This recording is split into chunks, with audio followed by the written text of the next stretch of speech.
Welcome to Geordie Lass Doc Sass. One day, a Geordie and a Canadian walk into a bar and decide to start a podcast about relationships, and what a topic that is. No subjects are off limits. Get in touch today with us at geordielass.com or email info@geordielass.com and let us know what you think and what we should talk about. Welcome to the podcast. Hi. Oh, Sarah, there's a bounce in your step, a bounce in your voice. There's always that brief moment of excitement and anticipation as we say those magical words. Yeah, totally. Welcome. Well, I was thinking actually, as I was I live by the city airport here in Toronto, and as I'm walking around the lake shore, I'm watching planes take off, and I wonder, and I'm seeing them like maybe 50 meters in the air. And I wonder, what is the feeling that pilot feels as they're taking off? And is it always excitement and that edge of like that zest of little thrill every time? I just kind of wonder, because that's kind of how we feel as we're starting off on a new podcast episode. A little bit of a little thrill in the tummy. And do pilots always feel that, I wonder? Well, yeah, it's a good question, isn't it? Because we feel it when we're taking off as passengers, but if you did it every day, all day, like if you're on your third flight, the flights between here and in the UK are like 40 minutes. So they must have easily, if they're doing kind of regional trips like that, they must easily be able to get 3 flights in, I'm sure of it. And if you're doing kind of shorter European, they probably do 2. They definitely do there and back, don't they? So, and then if you're doing that kind of, I know they don't fly every single day because we've got to have rest days and those sorts of things, but would you really feel that excited? I don't know. I think so. I think so. I think if you love something so much that every single time, I'm sure like every single time, maybe you're a bit distracted, but I'll bet you that if you asked a seasoned pilot, they'd say, every time I love it. And I would like to say in love and in relationship. Okay, there's going to be crazy days and whatever, but like there's a feeling of it never gets old. There's parts of your relationship, it never gets old. Gives me a little thrill. I just like to think. I'm having a romantic time in my head, and I'd like to think you are. I know. It's spring. All I can think is, does it not get bored of saying cabin crew, 10 minutes to landing? Okay, maybe that sucks, but the takeoff. And cabin crew, doors and check lock, or whatever. I know, cross-check. Something like that. I know. Cross-check doors. Oh my God, look at us trying to be cabin crew. It's like somebody trying to be a doctor. I'm like, stop it. Just stop it. You with your pretend doctor. Do you know that thing when you go to the doctor and they go, oh, how are you? Like, well, I'm not great. Otherwise I wouldn't be here. You know what's funny? I never ask somebody how they are. I say, how can I help you today? Thank you. I wish my doctor would say that to me. Yeah. What's the point of saying, how are you? Well, actually, I'm pants. That's why I'm here. Yeah. Thanks for asking. Yeah, totally. Now fix me. Absolutely. What a ludicrous thing to ask. Isn't it? Absolutely. Never. Anyway, right. We're forgetting why we're here, girl. Oh, we totally are. Well, there's been a little bit of, appreciate the things. A new day every day is relationship. That's where I'm at right now. How to cultivate the sense of a new thrill, finding the thrill in every day in your relationship. That's why we're here. Some days it's easier than others. Yes. Oh my gosh. Okay, Sarah, how are things? How's your life? Yeah, things are okay, actually. I had, speaking of aeroplanes and cross-checking and 10 minutes to landing, I had a little impromptu visit to the UK to go and spend some time with my daughter over our longer weekend of sunshine and fun time. Oh my gosh. How was that? Has she been taking you to bars yet, I wonder? Is that part of... Well, no. I mean, we go out for dinner and then maybe kind of have a little drink afterwards, but not... the way that she then would go out with kind of mates. So, but no, I have like a lovely time together actually. It's really, on the way back, I was just really kind of, I filled my cup up, shall we say. And just kind of reflecting on how the relationship changes and just what a just really lovely girl she is. Oh. Which is, it's always a nice thing to be able to say about your children, isn't it? Oh, it is? My gosh. Yeah. To be like, you're pretty awesome and I made you. Like those two things are beautiful things, and separately and together, it's even better. I think our awesomeness should probably develop by herself, but I kept her alive so that she was able to do that. Gosh, that is so beautiful. And that's really all you can do. You don't own them. No, not at all. They become their own people, right? Oh, very nice. So yeah. That's lovely. So yeah, it was nice. I am now officially skint. For anybody who doesn't know what that means, it means that my daughter has cleaned out my bank account. I was going to say, I think that means that she was like, the bank of mummy. Oh yeah, the bank of mummy was out in full force. How does she scam money? Is she like, Mom, and she takes you shopping and like waits for you to take out your credit card? Or she just literally blatantly was like, give me cash? Like hostage taking? No, I think it's the whole kind of experience. It's the eating, it's the kind of stopping for drinks, it's the shopping, bit of retail therapy. Oh, yeah. It's, Mum, doesn't this look lovely? Yes, it does. And that price tag is fantastic as well. Yes. Not fantastic in a good way. After a little glass of wine, your wallet's a little bit easier to open. Yeah, oh gosh. So she gets you like sozzled up as well. Yeah. Well, nice lunch and then a bit of shopping and fair game. Fair game indeed. Oh, beautiful. She's learning the tricks. Good for her. Good times. Oh, she learned those a long time ago. Nice. All right, well, let's shift to the relationship desk of love. What's springtime looking like on the desk of love? Okay, let's get to it. So today I wanted to share a little post that I saw this week, and it is in connection with healthy relationships. Okay, so let me just read this to you. So it says, healthy relationships aren't always glamorous. No matter how much you're in love, you are bound to experience conflict, indifference, hurt, and disabling moments. Precious relationships allow you to see the worst side of yourself and your partner, but still choose love. Oh, wow.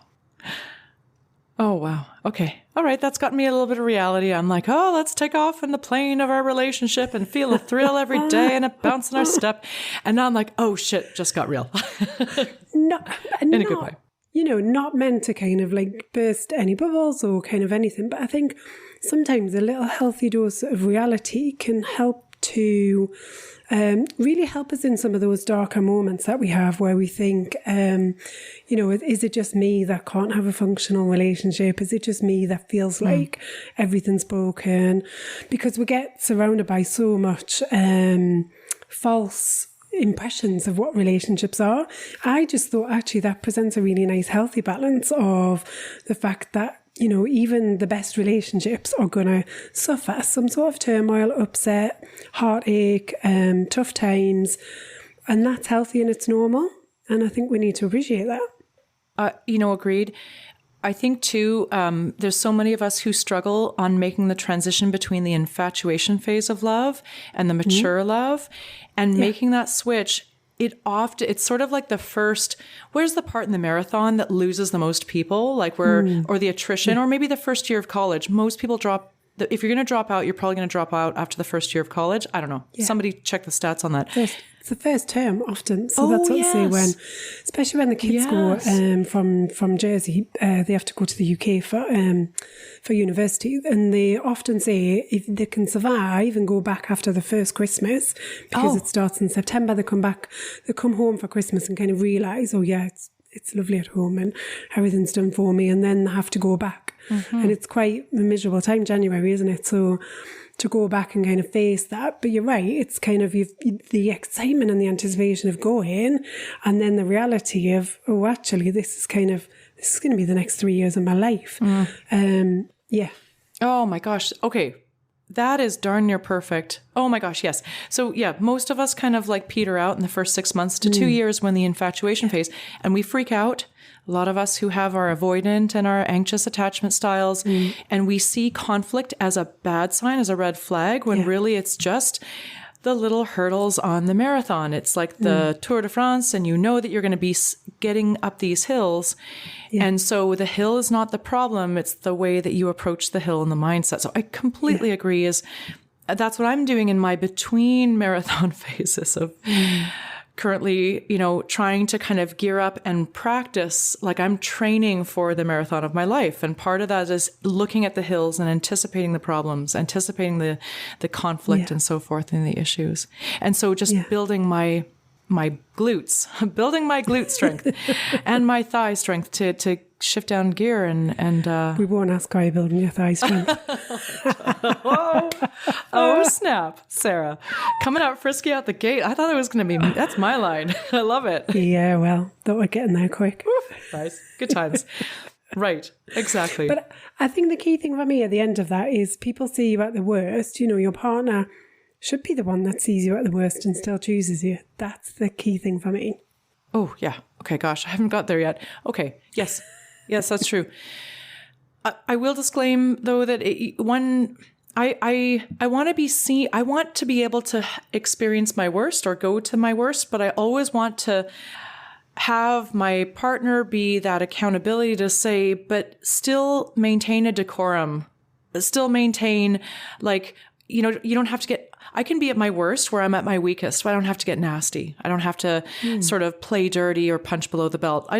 That's actually kind of apropos of nothing, but I did want to just say, I don't want to get so bad so as to become lazy and off my values game.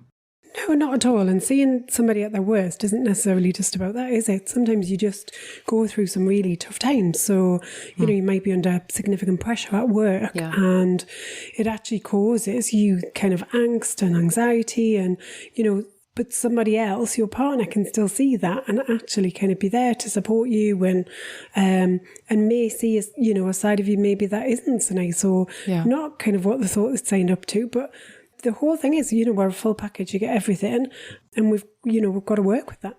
Yeah. Oh, you've got it. But I think I know what you're saying is around kind of, you know, we can't rest on laurels. We can't stop looking for ways to improve. We can't, you know, not reflect on who we are and whether things have gone in the right way that we wanted them to or not. You know, we need to take that responsibility and accountability for ourselves. But also you want to do that in an environment and in a partnership where you can support each other and be there for each other. Oh my gosh, you've got it. None of us can do this on our own. No. No, that's true. Yes. No. You're right. No, it's funny as I'm processing that, I'm like, yes, that's correct. And that's a no. Yeah. Yeah. Okay. I agree. All right. I think, well, I'm ready. I'm ready. I'm warmed up. Yeah. Well, if you're warmed up, let's get over to the hot topic for the day.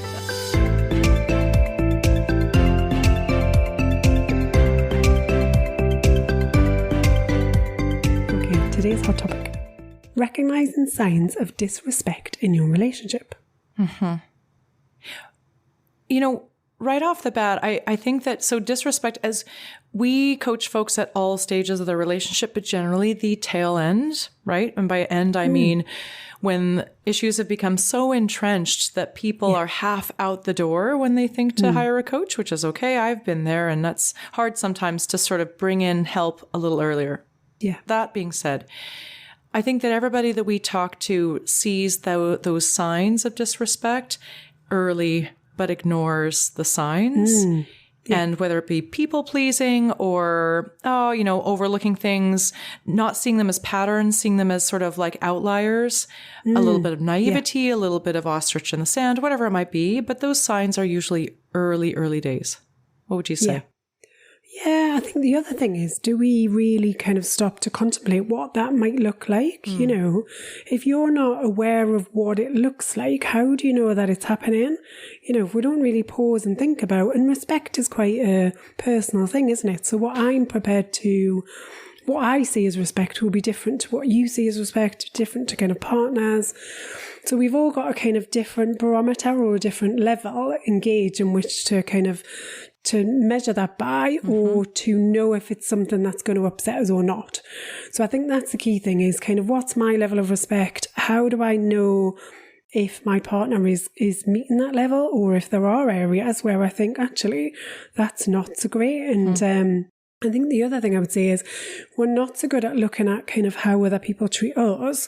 We're very kind of outward focused in terms of what we're doing towards other people, how we're acting, how we're behaving. We can often really neglect that part, which actually takes a step back and says, well, actually, how does my partner treat me? Do they treat me with respect? What are the things that I like and don't like about it? And, you know, where can I then raise some of that? Oh, yeah. And also, I mean, even in I guess if you even look at the question and you say, how do you know if there's, how do you measure or sort of detect if there's disrespect in your relationship? The first thing that we go to is that it's the other person committing something onto us, but it's how we invite respect or lack thereof.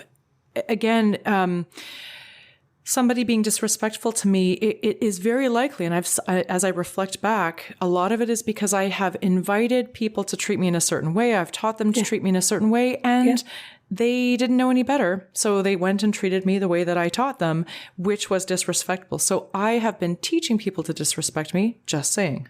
And I think a lot of people are like that. Yeah, totally agree. But I think also to that point as well is, so I've taught somebody how to treat me and they've gone okay, but actually they don't know that it's an issue for you because you're not raising it. Oh, of course. Yeah. So why would anything change in that situation? Oh, yeah. So we get to a level of acceptance all round when in reality, could we do better? Could we do differently? Absolutely. Yeah. And if we don't address it further down the line, it's probably going to come out at some stage when there are other parts of the relationship that start falling apart. And we then kind of start to lump everything into the bucket of this shit's broken, we can't do anything about it, these are all the things that are wrong. And out comes the big long list of everything over the last kind of 10 years that have, ever been wrong in this relationship. So, we do have to kind of take a bit of responsibility and ownership, I think, and start to look at some of these things. Oh gosh, yeah. Hardest thing to do. But it is true. And I find that when I'm coaching a couple and the one person has the inventory list of grievances that goes back 25 years because there's no statute of limitations, it's not only painful for the partner, but it shuts them down. And it's very hard to coach. And what we have to do is start to put a statute of limitations on from how far back can you dredge evidence that this is terrible and unfixable, because you are paralyzing and demotivating your partner, because all they ever hear is, well, remember 20 years ago when you did that thing, which by the way, you never mentioned as a problem. And that's the problem, is the goalposts are shifted because we implied consent because we didn't object at the time. And now we're saying it was incorrect. And how demotivating to take the rug out from your partner's feet to say, I never gave you the chance to rehabilitate or to apologize. And I'm now sticking you with this without any due recourse. There's nothing that you can do except listen to my accusation powerlessly. And powerlessness is not a position where we can exact positive change in a relationship. No. But I think there's always a way to get kind of back on the front foot. And I think in this, centered around kind of this hot topic, I think it really is around understanding, what are the areas in my relationship where I maybe am being disrespected and I'm just not aware. That's actually a really nice thing to think before you even are conscious about there being an issue. Like I'm thinking, 3 months into a relationship, you could put a reminder on your calendar to say, how are my values? How are they being, met or honored in this relationship? What's the level of respect that I am asking for, that I am giving, et cetera, et cetera. You're right. So to start to look into your blind spot before you even detect those uncomfortable physical feelings of suffocation or chest pain or nausea or chest tightness or, neck tightness, that we start to feel those boundary violations in our body. Yeah, well, there's some of that's the symptom side, isn't it, of kind of what's going on. But is it useful to really just look at kind of different areas of respect in a relationship, do you think? Listeners? Yeah. Yeah. Go for it. I'll kick us off. Communication, we talk about communication all the time. And so for me, when we're looking at kind of areas of disrespect, this is when, your partner may not be kind of listening to the things that you're sharing. They kind of shut you down. They maybe criticize and belittle the things that you're saying, or they just kind of perceive that the things that you're saying have no value, or they kind of instantly kind of dismiss them. So I think that's something to be really, really aware of, is actually when we're having a conversation, do I have that space to be able to share the things that I feel and think and get my general kind of perspective across? Oh, that's that. Yeah, absolutely. And there's some people who are manipulative and abusive, right? And you cannot get a word in edgewise even if you try. But a lot of the time, it's that your partner doesn't know that they're kind of railroading you, and you can actually sort of stand up and say, oh, hey, that you start to petition and advocate for, to have sort of a more equal voice. Or you may point out, I noticed that when I raise my dreams about the future, and this happens a lot, I coach around this. When I raise my dreams about the future, I notice that the first thing that you come back with is actually a negative, why it won't work, etc. I notice this. What's up with that? Is it that you care about me, you're cautious, you don't want me to fail, etc. Because for me, it's actually very demotivating. And I wonder if we can kind of create a different template for how I share my dreams with you and you respond. Yeah. So another area of disrespect, I think, is that's just sort of coming up randomly can be disrespect for family members. Disrespect for a mother, a sister, maybe at the start of a relationship, maybe you're financially supporting a sibling. But as time goes on, your partner kind of gets old and tired with that and then starts to belittle, certain family members in their life or the position that they take. So I think on the kind of family side, for me, what that kind of talks about is my, that valuing those connections that I've got outside of the relationship. And so there's that side. If I don't respect that, my partner has other connections. It might just be with family, it might be with friends. We've got to allow each other to be who we are and who we were when, before we met our prospective partners. So I think that is something that's quite important. I think the other thing for me is around the emotional disrespect. So, and this might kind of play into some of those family relationships or those personal connections.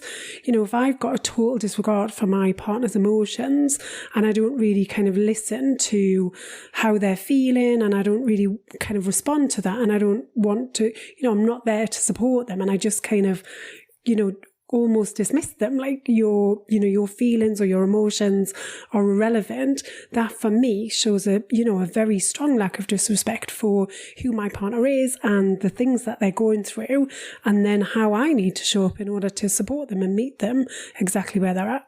Yeah.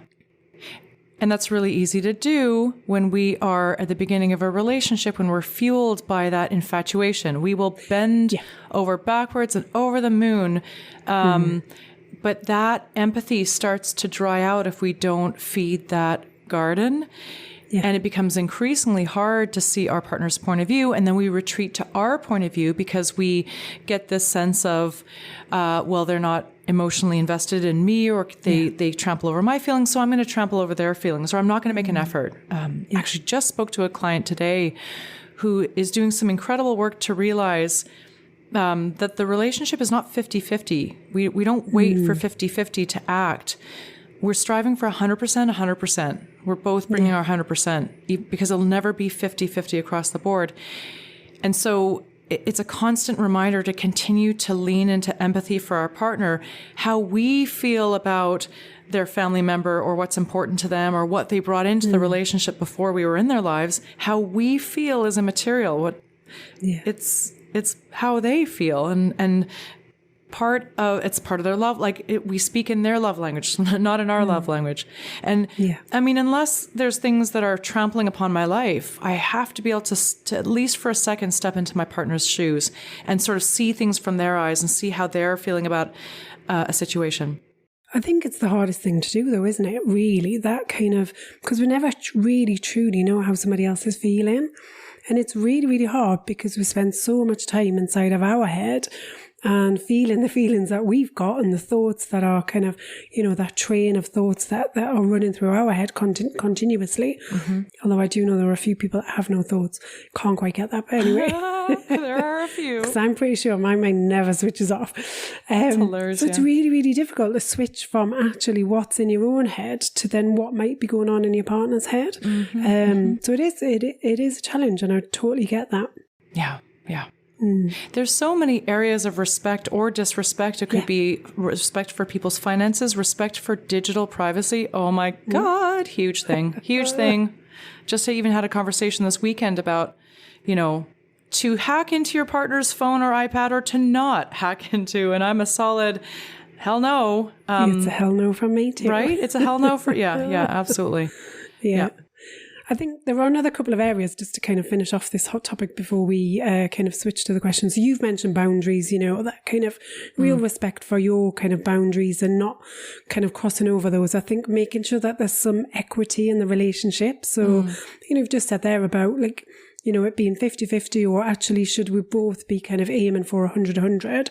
I think my view on this is whenever, we're going to ebb and flow. So there are going to be times when actually I'm at 10% and I need you to pick up 90 because I'm just not there for whatever reason and vice versa. So we've got to be able to kind of switch with that kind of almost those kind of energy levels or that ability to be able to serve the relationship and serve each other. So we've got to be able to switch between those two parts, I think. Great point. And then, there's stuff around kind of decision making. Does your partner respect your point of view when it comes to a decision? Or is it always your partner's way? Is it their way or the highway? That then shows actually you're not that interested in kind of my input into this. So that makes it unfair for me. It makes it inequitable within that relationship because we haven't got two valued members within the relationship that are able to contribute to that decision making. Oh gosh, yeah. No, that's a really great point. And I think, my last point here is around kind of appreciation and recognition. So when we don't respect our partner and the respect has disappeared, we stop with those kind of affirmations or that real kind of appreciation for our partners and what they bring to the relationship, So when we stop saying thank you for small things, or when we stop noticing that our partner has done something nice and we say, do you know what, that was really lovely, thank you for doing that. That to me shows that, we're starting to lose respect. It really is like the downslide to nowhere, especially for women who love men, that time and again, men need respect. They don't need our love as much as they need our respect. Respect for what they bring to the relationship, respect for the lives that they have, the purpose that they strive for in terms of their work, their livelihood, perhaps like a workout routine or a maybe they strive to run their first Ironman, whatever it might be, I will say that there's a real strong need for respect, and we tend to trample over that and discard it. And that is, huge, what am I trying to say? Like nail in the coffin. You got to pull out from that train wreck, or that plane crash, quick. I think sometimes the need for appreciation and recognition isn't so much with a gender balance for me. It's more about whether you're a head or heart person. This is what I tend to see anyway, that if you are kind of more heart-led, you're going to seek more of that kind of recognition, that affirmation of your relationship, the, appreciation and the thanks and the kind of, applause and celebration. Then if you're kind of a head person, I think you're less in need of that in a relationship. That's just my personal thoughts. All right. Okay. All right. I like it. I like those two different viewpoints. Yeah, a little different take there. Yeah, I like it. All right. All right. So I guess, to summarise this really, maybe take some time this week and just think about what does respect mean for you in your relationship? And do you have it? Do you have it on all the levels that, whether it's kind of the areas that we've discussed today, or whether it's things that are really important to you? And where would you like to deepen that respect? Or have you noticed kind of a shift in where you actually feel more disrespected than you used to? And how would you readdress some of that balance? Yes. And also to be heartened by the successes you already have in your hand, by looking at where are the places where I feel there's a great deal of respect, and I recognize that we are doing the hard work to cultivate that sort of big, boisterous blooms of healthy flowers in that particular part of your garden. Because if we're looking at glass half empty, it's very, very hard to coach from that. But if we're recognizing our silent wins that we're working on every single day. Absolutely, yeah. I mean, we always need to, as much as possible, try and come from a place of strength. And then we're looking at how we can top that up. Yes. Or how can we maintain it? How do we maybe just go a little bit extra to get a little bit more of what we want in the relationship? You've got it. Mm-hmm. Yeah. Nice. Oh, I'm feeling a rosy glow as you talk about flowers in the garden. I know, right? Oh, gosh. Oh, gosh. It is spring indeed. It is. Shall we, are you ready for a question, my lovely? Yes, I am.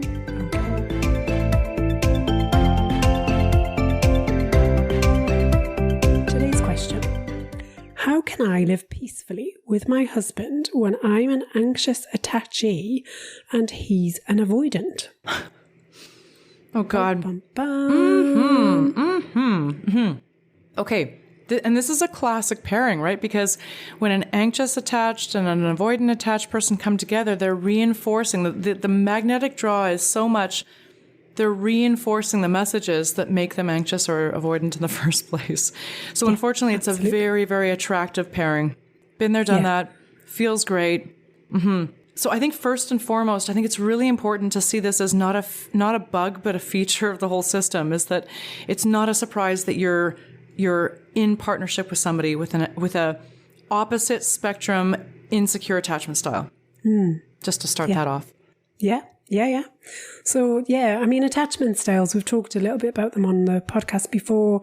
So if you're, if you're more of an anxious attachment style, when you feel like things are kind of going off the rails, then you are, you're going to seek validation. Even on a kind of normal day to day, you're going to be the one that's kind of asking, do you still love me? How do I know that you love me? You're going to kind of constantly seek that validation that the relationship is there. It's true. It's real life. It's not going to self-combust at any given moment. So you want that real kind of a surety. The avoidant attachment style kind of doesn't want any of that because it feels suffocating. They want to be able to hit the kind of get out clause at any point. They want the kind of break clause and the lease to be there. So that, if things are really bad, but it doesn't matter because, I guess I didn't really think it was going to be forever. So it's okay because I've got a clause in there, which kind of, I've got the parachute and I'm ready to kind of go if I need it. So we get, as Anna says, we get these two styles kind of naturally are drawn to each other. And then you get this kind of ping pong effect that happens when, something does go wrong. And funny enough, and it's not even going wrong, it's the regular dance, the cadence of it. So, and people will know this if I just start describing it. So if you feel that you're always freaking out and you're feeling very insecure, you'll notice that maybe you're somebody to blow up your partner's phone and your partner ignores your text messages. And then you go a week without texting them. And guess what? Your avoidant partner starts texting and coming after you and expressing some interest, right? So there's this hard to get kind of game that happens, which is really exhausting. And unfortunately, it's normalized, but very exhausting. Yeah. It's that kind of push, isn't it? So if I'm the anxious person, they're kind of pushing into the relationship. They want something, they want that validation back all the time. That then causes the avoidant partner to withdraw, to withhold, to pull back. And then you kind of see it in reverse. So you get this push-pull that's happening, across multiple times. Yeah. Sometimes across an entire relationship. And it can get really vile. It can get really... some people might feel very distraught, very hopeless. Maybe they do some reckless things because they're feeling so emotionally dysregulated because they are not getting this validation that they're seeking externally from the relationship, which as somebody with certainly some anxious traits, I can not only see it in myself, but also see it in clients that I coach. Yeah. Really, the key to the solution is actually within the problem. So, as an anxiously attached person, you are looking outside of yourself for validation, that I'm good enough, that I'm lovable, etc. There's a deep sort of the feeling or belief that I'm unlovable, or that there's this conditional love. I'm only lovable if somebody behaves in a certain way, or if I sort of show up in a certain way, if I look this way, and if I don't, then I'm immediately to be dropped. So one of the keys for people who are anxiously attached, we have to start to bring that locus of control within ourselves. And one of that is to engage in activities and relationships that are independent of our partner, that are our own, that give us confidence and a sense of purpose. So that might be leaning into a job or leaning into a friend group or developing a hobby that does not feed into this "you complete me" Jerry Maguire situation that all of us were raised with, which screwed us up for a generation. But really, it's starting to establish the foundation under your feet. That is like the start. Yeah. And not depending on your partner for that external validation. Yeah. Easier said than done. It is totally, got to look to ways to kind of build our own self-esteem and to really reinforce that message that this relationship is real, it's here to stay, I deserve it, and I'm worthy of this love. Yes. And if it's not here to stay, then I'm better off for it. Yeah. Because it can't, there are relationships that don't make it. Absolutely. It's part of the learning. It's part of the growth. And if it didn't, then I was better off for it.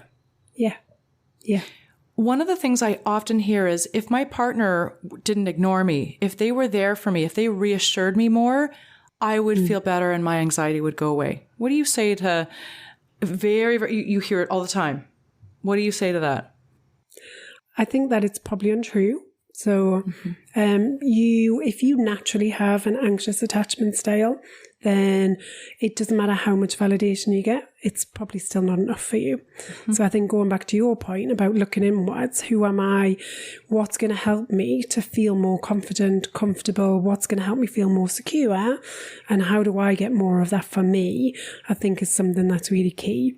Mm-hmm. One of the areas I would start to look at is recognizing the patterns of behavior. So recognizing what it is that's triggering the anxiety and then what I do after that and how I can then intercept that. Because I think that for me is the key part of breaking this anxious cycle that happens. And I think there's something around kind of how do I shorten the turnaround? Because often we'll see a turnaround where things kind of get back on track again. That kind of cycle can be anywhere from kind of, in some extremes to, 2 weeks to 4 weeks to longer before we actually get back kind of on track again. So I think you're always wanting to look at how do I shorten the cycle of those periods of anxiety, of overwhelm, where I feel, like things are totally out of kilter and, just not on an even keel with my partner. And I think the other thing I'd say is, what's the story that's going on and how do I reshape that in my own mind? Because I'm attaching something to the situation. So how do I reshape that? How do I look at a fresh perspective that's going to serve me better in this situation? Because sure as hell, the way I'm doing it right now ain't working. And that's a nice thing to look at the pain of status quo. What's this costing me, this constant cycle? Yeah. I think sometimes as well, when we notice an emotion or a feeling that comes up and it's really strong for us, we immediately think we've got to do something about it. We immediately think we've got to react.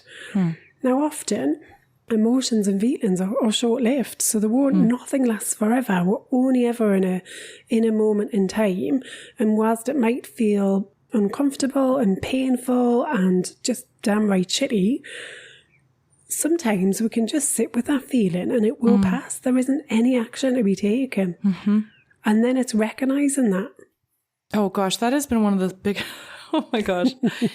And again, a lot of kids are being taught these days. Unfortunately, it's not a course that I had when I was growing up, but the sitting with horribly strong hurricane wind emotions and realizing that nothing lasts forever in the emotional sphere. And absolutely, just holding space for myself through a massive trigger and just holding firm, possibly removing myself from the situation. Oh, I'm just going to go and spend an afternoon and freak out to myself. It is incredible because if I can last 3 to 4 hours and not spill a ton of nuclear waste on my partner with all of my dysregulated feelings, I will come out the other end of the storm and be like, oh, I don't feel as intense of an emotional reaction as I did before. Yeah. And if I can pass that and not have had released nuclear waste on my partner because he can't take back words. Yeah. Do you ever go through like a triggering scenario where you actually hold space to yourself and you say all sorts of awful things in your head to somebody else? Yeah. And then you come out of it and you're like, oh, I feel better. And you're like, oh my God, did I say those words? No, I didn't.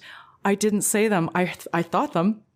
Yeah. But I controlled myself and I got myself through. Oh, amazing. And I think, sometimes when we're in those situations, it's really helpful just to speak to somebody else about it, that isn't your partner at that point, you know, and just say, look, I'm really feeling this way.